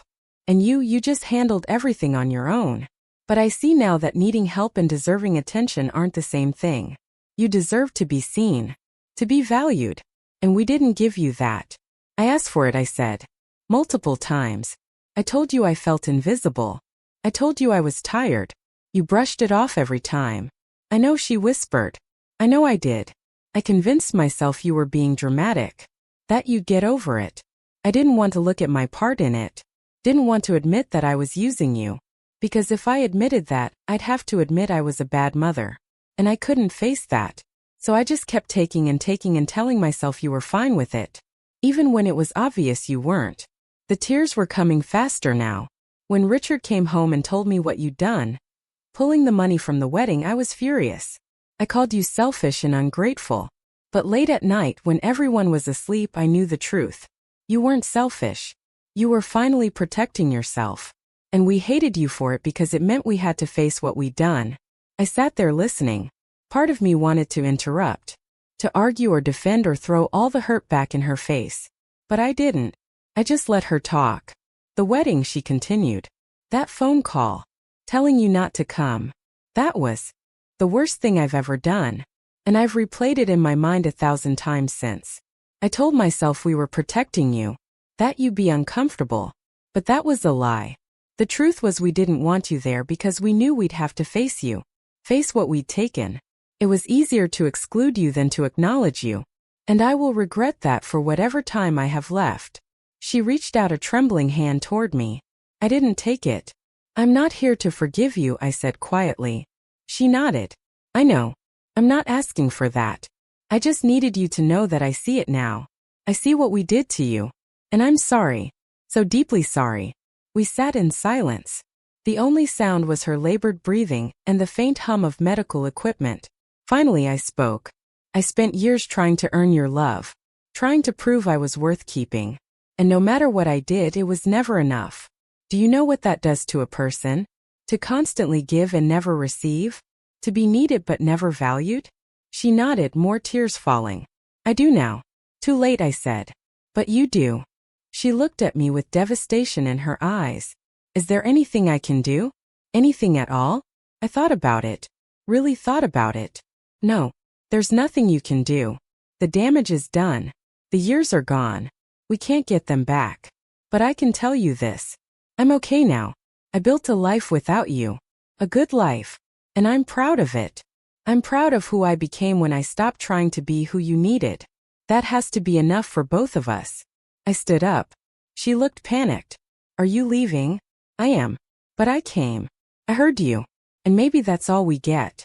She was crying fully now. Will you come back? I don't know. Maybe. Maybe not. I haven't decided yet. But if this is the last time I see you, I want you to know something. I don't hate you. I'm not glad you're sick. But I'm also not going to pretend the last 7 years didn't happen. You made choices. I made choices. And we both have to live with them. Or in your case, die with them. It sounded harsh. Maybe it was. But it was also true. I walked to the door. Stopped with my hand on the handle. She called my name one more time. Marcus. I love you. I always have. Even when I didn't show it. I looked back at her. That broken, dying woman who was my mother. I believe you. I just wish love had been enough. And I left. Rachel was waiting in the hallway. She looked at my face and knew. Did you get what you needed? She asked softly. I got what I could, I replied. That'll have to do. I hugged her briefly. Then I walked out of that house for what might be the last time. I drove home in silence. No music. No podcast. Just me and my thoughts. When I got back to my apartment, I poured a drink and sat on my balcony watching the city lights. I thought about everything my mother had said. The apology. The admission of guilt. The tears. And I realized something. It helped. Not in the way I expected. It didn't erase the hurt or make everything okay. But it helped to hear her acknowledge it. To know that somewhere in her dying mind, she understood what she'd done. That was more than I thought I'd get. More than I'd had 7 years ago when I walked away. Maybe that was closure. Not the Hollywood version where everyone hugs and cries and everything is fixed. But the real version. Where you acknowledge the damage, accept that it can't be undone, and move forward anyway. My mother died 3 weeks later. Rachel called to tell me. I was in a meeting when my phone buzzed. I stepped out and answered. She's gone, Rachel said. She went peacefully. This morning. Are you okay? I asked. Not really. But I will be. The funeral is on Saturday. Will you come? I thought about it. Considered skipping it. Considered showing up. Considered every option in between. I'll be there. I heard her breath catch. Thank you. I need to get back to work, I said. But call me if you need anything. I mean it. Okay. Marcus. Yeah. I'm glad you came to see her. I'm glad too. The funeral was small. Immediate family and a handful of friends. I sat in the back. Didn't speak. Didn't cry. Just observed. Watched my father grieve the wife he'd had for 40 years. Watched Kevin struggle to hold it together. Watched Rachel deliver a eulogy that was beautiful and sad and mostly true. When it was over, people came up to me. Extended condolences. Said generic things about how hard this must be. I nodded and thanked them and kept my distance. My father approached me at the end. We stood facing each other. Two men who'd never really understood each other. I'm sorry, he said, for how I acted at your office. You were right. About all of it. I didn't respond. He continued. Your mother made me promise to tell you something. She said to tell you she was proud of you, of what you built, of who you became. That even though she didn't show it, she always knew you were going to do something special. I felt my chest tighten. Thanks for telling me. He nodded. For what it's worth, I'm proud too. It's not worth much, I said honestly, but I appreciate you saying it. We stood there another moment. Then I turned and walked away. I didn't attend the reception. Just got in my car and drove home. Spent the rest of the day in my apartment, sitting with my thoughts, processing the strange mixture of grief and relief and finality. That night, I pulled out the folder where I'd kept those letters. The ones I'd written years ago and never sent. I read them all again. Then I took them to my fireplace and burned them, one by one. Watched the words I needed to say turn to ash. I didn't need them anymore. They'd served their purpose. The next morning, I woke up feeling lighter, like I'd been carrying something heavy without realizing it. And overnight, someone had lifted it off my shoulders. I went to work. Had a productive day. Laughed at a joke Daniel told during our strategy meeting. Made plans to grab dinner with Jamie and some of the team. Normal things. Good things. Things that had nothing to do with my family or my past or the complicated grief I was still processing. That's the thing about healing. It's not linear. It's not dramatic. Most days it just looks like getting up and moving forward and choosing yourself again and again. Some days are harder than others. But slowly, imperceptibly, the weight gets lighter. The hurt gets smaller. The past stops controlling the present. And one day you wake up and realize you're actually okay. Not pretending. Not performing. Actually okay. That was where I was now. 7 years after walking away. 7 years after choosing myself. 7 years after learning that love without respect is just manipulation dressed up in sentiment. I was okay. Better than okay. I was free. Months passed. A year. Life continued. My company kept growing. I bought a house with a view of the mountains. Started dating someone who actually saw me. Someone who didn't need me to be anything other than who I was. Her name was Sophia. She was an architect. Smart, funny, independent. She had her own money, her own life, her own sense of self. When I told her about my family, about everything that had happened, she listened without judgment. Then she said something that stuck with me. You can't pour from an empty cup. And you were empty for a long time. I'm glad you filled yourself back up. I asked her once if she thought I was cold. For not reconciling with my family before my mother died. For maintaining boundaries even in her final days. She thought about it. Then said, you're not cold. You're self-aware. There's a difference. Cold people don't care. You care. You just learn to care about yourself too. Rachel and I maintained contact. Not close but cordial. We'd have coffee every few months. Talk about surface things mostly. Work, weather, life updates. Sometimes we'd venture into deeper territory. She told me once that watching me walk away had changed her. Made her realize how much she'd taken for granted. That she was trying to be better. With Derek. With herself. I believed her. Kevin and I texted occasionally. He'd gotten married. Had a kid. Was building a life that looked more stable than anything I'd seen from him before. He sent me a photo once of his daughter. Said he wanted her to grow up knowing her uncle. I didn't respond right away. Took me a week to figure out what to say. Eventually I sent back, she's beautiful. Let's grab coffee soon. We did. It was awkward but not hostile. He told me he was in therapy. Working through a lot of stuff. Trying to break patterns he'd learned growing up. I'm not asking you to forget what I did, he said. Or even forgive it. I just want you to know I'm trying to be different. That matters, I told him. And I meant it. My father and I never reconciled. We saw each other at Rachel's birthday dinner a few years after my mother's death. Nodded at each other across the table. Didn't speak. Rachel looked between us hopefully, but neither of us made a move. Some things are just broken. And that's okay. Not every relationship deserves to be saved. Not every connection is worth maintaining. Sometimes the healthiest thing you can do is let it stay broken and build something new instead. That's what I did. Built something new. A life that reflected my values, my boundaries, my worth. And it was good. Really good. The kind of good that comes from knowing yourself and refusing to compromise on the things that matter. The kind of good that comes from surrounding yourself with people who celebrate you, not just tolerate you. The kind of good that comes from finally understanding that you deserve to take up space in your own life. Looking back now, I don't regret walking away. Not for a second. I regret that it had to happen. I regret the years of pain that led to it. But I don't regret the choice itself. Because that choice saved me. It taught me that I mattered. That my well-being wasn't negotiable. That family isn't an excuse for mistreatment, and blood doesn't entitle anyone to bleed you dry.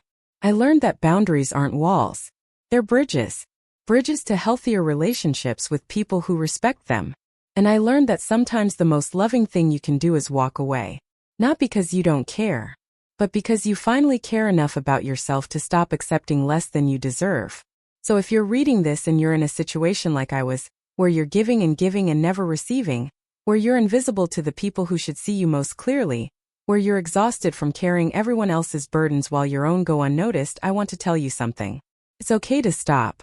It's okay to say no. It's okay to protect yourself even when it disappoints other people. Especially when it disappoints other people. Because you matter. Your peace matters. Your mental health matters. Your life matters. And you don't owe anyone access to it just because they're family. You get to choose who stays in your life. And you get to choose yourself. Every single time. Without apology. Without guilt. Without shame. Choose yourself. I did.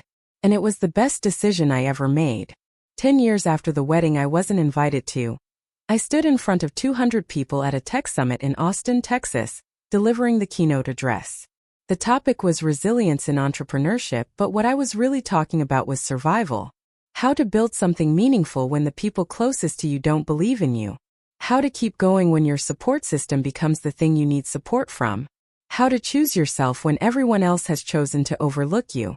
The audience didn't know the specifics of my story. I'd never publicly shared the details of what happened with my family. But I spoke in broad strokes about toxic relationships, about financial exploitation disguised as family duty, about the courage it takes to walk away from people you love when staying means losing yourself. When I finished, the room erupted in applause. But what struck me most was what happened after. During the networking session, dozens of people approached me, not to talk about software or business strategies but to share their own stories. A woman in her 40s told me about supporting her siblings through college, only to be excluded from family gatherings, because she didn't have children. A young man described funding his parents' retirement, while they constantly criticized his life choices. An older gentleman talked about decades of being the family bank before his children stopped calling except when they needed money. Each story was different in its details but identical in its core. People who'd been used. People who'd been taken for granted. People who'd finally chosen themselves and were still processing the guilt and grief that came with it. One woman, probably in her mid-30s, waited until almost everyone had left before approaching me. She had tears in her eyes. "I'm still in it," she said quietly. "Still saying yes. Still depleting myself. Still hoping they'll see me. And hearing you talk today, I realize they never will. Not unless I force them to by removing myself from the equation." I asked her what was holding her back. She looked down at her hands. Fear. Fear that I'm the problem. That I'm selfish. That I'll regret it. That I'll end up alone. I understood that fear intimately. It had kept me trapped for years. I told her something Dr. Patel had told me once. "You're already alone. You're just surrounded by people who make you feel that way. Real aloneness is when you're isolated. What you have now is something worse. You're lonely in a crowd of people who should love you." She nodded, wiping her eyes. "How did you know you were making the right choice?" I thought about that question carefully. Because it was the question, wasn't it? The one that kept people stuck in toxic dynamics for years, sometimes decades. How do you know when to fight for a relationship and when to walk away? How do you distinguish between temporary conflict and permanent dysfunction? I told her the truth. I didn't know it was the right choice when I made it. I just knew that staying was killing me slowly. And I decided that even if leaving was wrong, it couldn't be worse than the slow death I was already experiencing. Sometimes you don't choose the right path. You just choose the path that lets you keep breathing. She thanked me, and I watched her walk away, hoping she'd find the strength to do what I'd done, hoping it wouldn't take her as long as it took me. That night in my hotel room, I thought about the trajectory of the last decade. How drastically my life had changed. How different I felt. Not just successful in business terms, though that was true, but successful in the ways that actually mattered. I had friendships built on mutual respect. I had a partner who valued me. I had employees who appreciated me not because of what I gave them materially but because of how I led, how I listened, how I invested in their growth. I had therapy tools that helped me navigate difficult emotions. I had boundaries that protected my peace. I had a life I designed intentionally rather than one that had been thrust upon me by other people's expectations and demands. Sophia and I had been together for 3 years by then. We'd moved in together a year prior, into a house we'd chosen together. Not my house or her house, but ours. It was a small distinction that felt enormous. For so much of my life, everything had been mine alone. My achievements, my struggles, my decisions. Learning to share space with someone, to build something collaboratively. To trust that partnership didn't mean exploitation. That had been its own journey. Sophia had been patient with me, understanding when I pulled back or got defensive or struggled to accept help. She never pushed, never demanded, never made me feel like I owed her anything for loving me. And slowly, I learned that love didn't have to be transactional, that giving could be mutual, that I could receive without it being a trap. We talked about marriage, not in the traditional sense of timelines and expectations, but in the philosophical sense of what it would mean, what we wanted from a lifelong partnership, what scared us, what we hoped for. Sophia told me once that she admired how I'd rebuilt myself, that she could see the work I'd done, the intentionality I brought to relationships now, the way I refused to repeat old patterns. But she also said something that challenged me. You've gotten so good at protecting yourself that sometimes I wonder if you've left any room for me to reach you. That hurt to hear. But it was also true. I'd built walls so high to keep out the people who'd hurt me that I'd accidentally built them around everyone, including people who had no intention of causing harm. That became my work in therapy over the following months. Learning to distinguish between healthy boundaries and defensive fortresses. Understanding that vulnerability wasn't weakness. Recognizing that not everyone would exploit my openness the way my family had. It was harder than I expected. Unlearning survival mechanisms that had kept me safe felt dangerous. Like removing armor before confirming the battle was over. But I did it. Slowly. Imperfectly. With Sophia's support and Dr. Patel's guidance and my own determination, not to let my past dictate my future forever. I started sharing more. Asking for help when I needed it. Accepting support without calculating what I'd owe in return. And gradually I felt the walls come down. Not completely. I didn't think they ever would. But enough. Enough to let real intimacy in. Enough to build something sustainable. Around the same time, something unexpected happened. Kevin reached out and asked if we could have a serious conversation. We met at a coffee shop, the same one we'd met at years before. He looked different. More settled. Less chaotic. He ordered for both of us, remembered how I took my coffee, and that small gesture felt significant. When we sat down, he didn't waste time with small talk. I've been working with a therapist who specializes in family systems, he started. And we've been unpacking a lot. About mom and dad. About the dynamics in our house growing up. About how we all played into it. He paused. About what we did to you. I listened, not sure where this was going. She helped me see that I was trained from a young age to be helpless. That mom and dad enabled my dependence because it made them feel needed. And when you started being successful, when you started being the capable one, they resented it. Because your independence meant they couldn't control you the way they controlled me and Rachel. So they did the next best thing. They made you useful. Turned you into a resource. And I went along with it because it benefited me. I took from you for years without ever stopping to think about what it cost you. I didn't interrupt, just let him continue.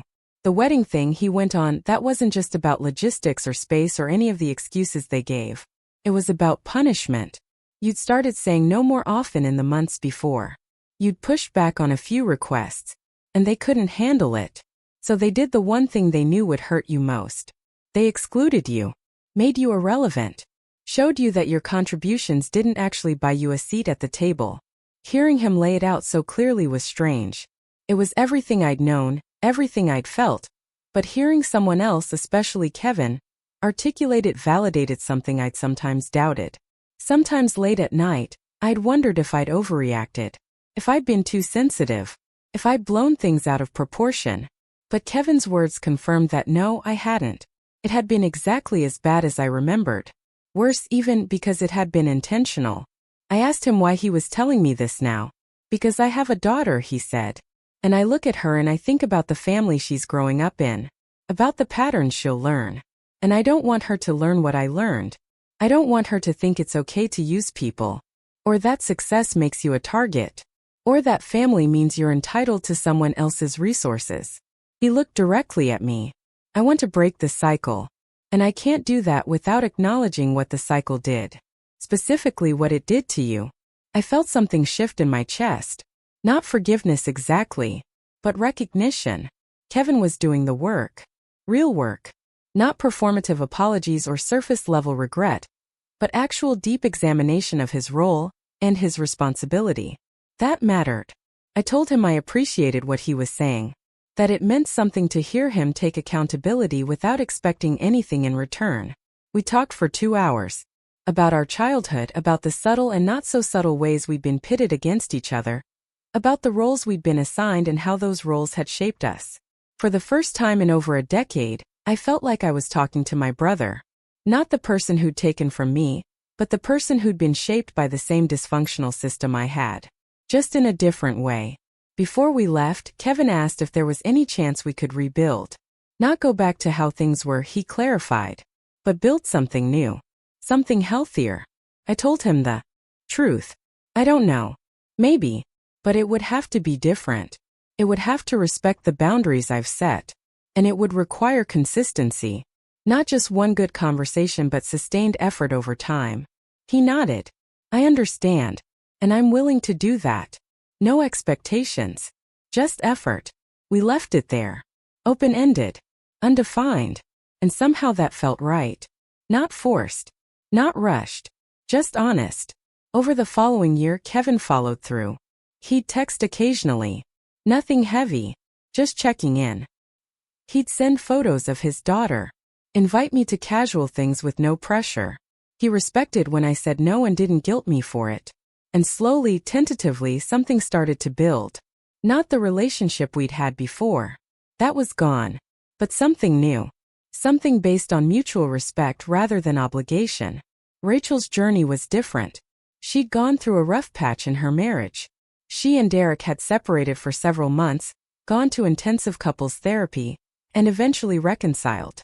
She told me about it over lunch one afternoon. Her voice tired but honest. I realized I was doing to Derek what our family did to you, she said. Taking him for granted. Assuming his support was infinite. Expecting him to carry things without acknowledgement. And when he finally broke and said he couldn't do it anymore, I had this moment of horrible clarity. This is what Marcus felt. This is what I did to my brother. And I hated myself for it. She asked if I'd ever truly forgiven her. I thought about it. I don't know if forgiveness is the right word, I said. I've let go of the active anger. I've stopped wishing things had been different. I've accepted what happened and moved forward. But forgive? That implies absolution. And I don't know if I can absolve you of something that fundamentally changed who I am. She nodded, eyes glistening. That's fair. She paused. Do you think we'll ever be close again? Like we were as kids? I looked at her, this woman who'd been my sister, my friend, my betrayer, my family. I don't think so. Too much has happened. But I think we can be something else. Something adult. Something honest. Maybe that's better anyway. Kids don't know how to have complicated relationships. Adults do. She smiled sadly. Maybe you're right. My father and I never reconciled. He passed away 5 years after my mother, sudden heart attack, no warning. Rachel called to tell me. I felt surprisingly little. Not relief, not sadness, just a neutral acknowledgement. He was gone. The man who'd laughed at me, who'd tried to steal from me, who'd called me ungrateful, who'd never once said he was proud until it was too late for it to matter. He was gone and I was okay. I went to his funeral. Sat in the same back row I'd sat in for my mother's. Listened to the eulogies that painted him as a devoted father and loving husband. Didn't contradict them. Let people have their version of him. After the service, an old family friend approached me. Your father loved you, you know. He just didn't know how to show it. I smiled politely. Maybe. But love without action is just a word. The friend looked taken aback, not sure how to respond. I excused myself and left. That night, Sophia asked me how I felt about it all. We were on the couch, her head on my shoulder, my hand in her hair. I'm relieved it's over, I admitted. The relationship was already dead. His actual death just made it official. Does that make me a bad person? She was quiet for a moment. Then no. It makes you honest. You can't mourn a relationship that never existed. You can only mourn the one you wish you'd had. And maybe you already did that mourning years ago. She was right. I'd grieved my parents long before they died. Grieved the parents I'd needed and never had. Grieved the family I'd wanted and never got. Their physical deaths were just logistics. The real loss had happened years earlier. 9 years into my relationship with Sophia, I proposed.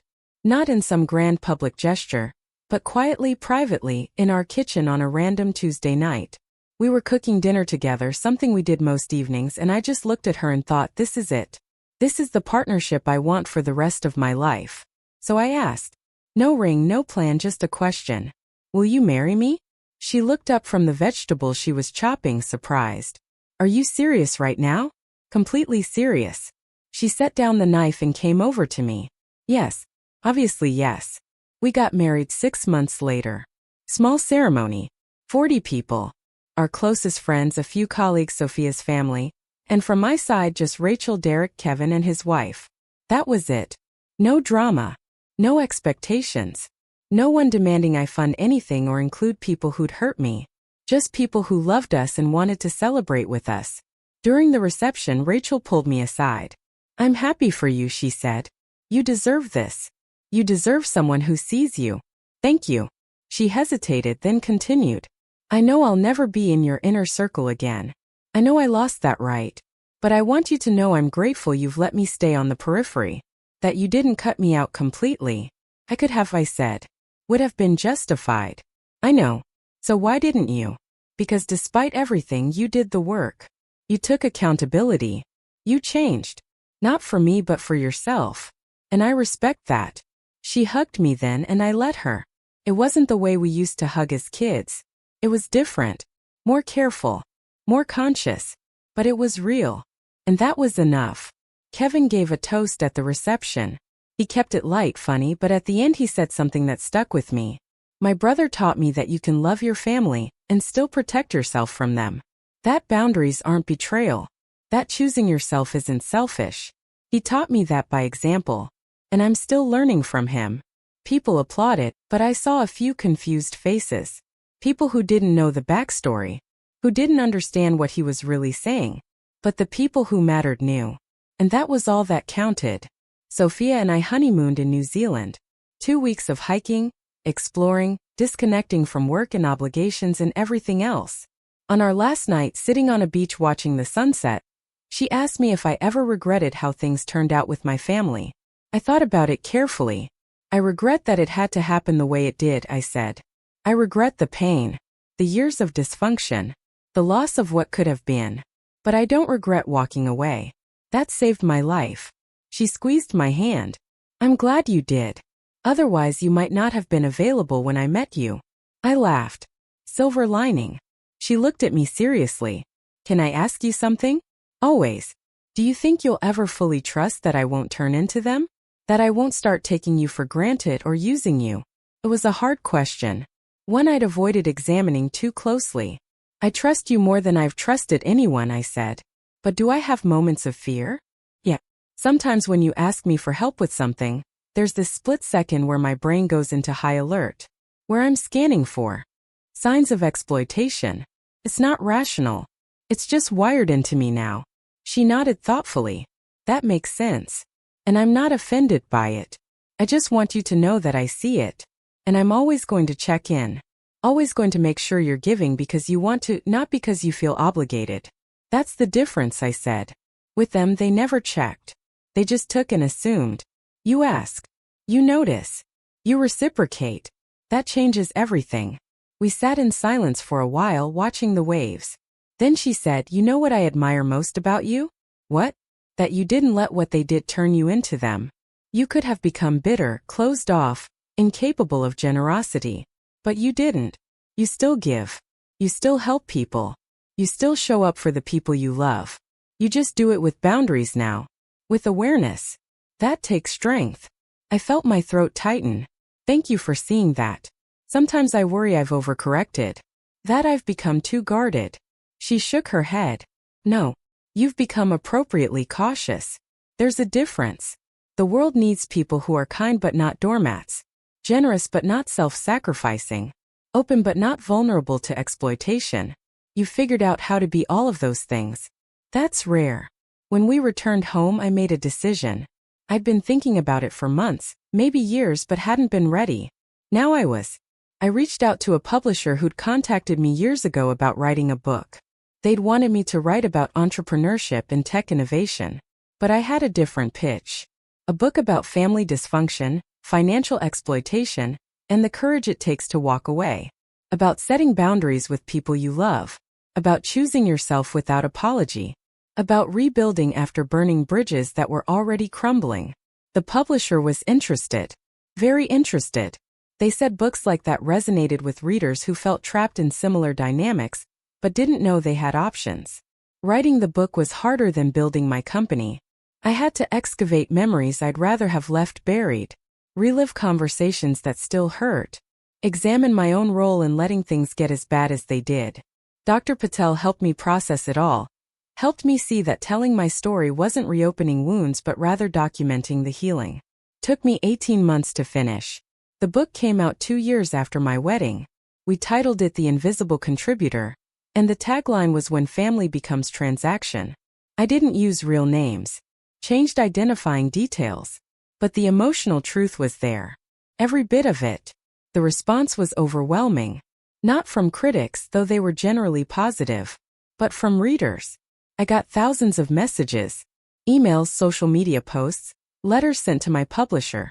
People thanking me for putting words to their experiences, for validating their feelings, for giving them permission to protect themselves. Some people told me the book had given them the courage to finally set boundaries. Others said it helped them understand a family member who'd walked away. A few said it made them realize they were the ones doing the exploiting and they needed to change. Those messages hit differently.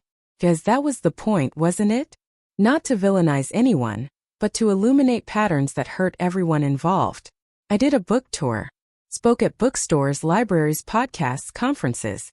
Each event brought more stories. More people who'd lived versions of what I'd lived. More validation that this wasn't rare or unusual, but painfully common. Families consuming their most capable members and then acting shocked when those members finally stop allowing it. What struck me most was how many people were still in the thick of it. Still giving, still depleting themselves, still hoping for change that never came. I wanted to reach through the pages and shake them. Tell them they didn't have to live that way. But I also knew that realization had to come from within. No one could have convinced me to leave until I was ready. I had to arrive at that decision myself. One evening after a book reading in Seattle, a man probably in his 60s approached me. He was crying. "I'm the father," he said. "I'm the one who took from my son for years and then got angry when he cut me off. And reading your book, I finally understood what I did." I didn't know what to say. He continued. "It's too late now. He won't talk to me. Won't see me. I lost him. And I deserved that. But I wanted to thank you for helping me see it. For helping me understand that his walking away wasn't cruelty. It was survival." I felt a complicated mix of emotions. Compassion for his regret. Anger on behalf of his son. Sadness that it had taken a book from a stranger for him to see what should have been obvious. I told him the only thing I could. It's never too late to change how you treat the people still in your life. He might be gone, but you can do better with whoever's left. He nodded and walked away. That night I called Kevin. Told him about the encounter. He was quiet for a long time. "Do you think Dad ever got it? Before he died?" I thought about my father. About the brief moment at my mother's funeral when he'd said he was proud. About the years of silence before that. "I don't know. Maybe. But even if he did, he never let me see it. And that's on him, not me. Kevin sighed. I think about that sometimes. About having regrets at the end. About my daughter reading a book someday about someone like me, and realizing her dad was the villain in someone's story. That's why you're doing the work now, I said. So she doesn't have to write that book.